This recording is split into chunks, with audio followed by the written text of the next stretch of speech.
ஓம் நமோ நாராயணாய. ஸ்ரீமதே ராமானுஜாய நமஹ.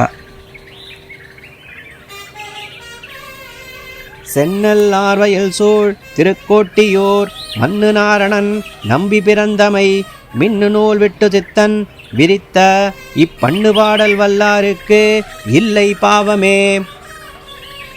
இதன் பொருள், சென்னல் தானியம் நிறைந்திருக்கின்ற கழனிகளால் சூழப்பட்ட திருக்கோஷ்டியூரிலே நித்தியவாசம் பண்ணுகிற நாராயணனான எம்பெருமான் அவதரித்த பிரகாரத்தை பூநூலுடைய பெரியாழ்வார் விரித்துரைத்த இப்பாசுரங்களை கற்றவர்களுக்கு பாவம் இல்லாது போகும்.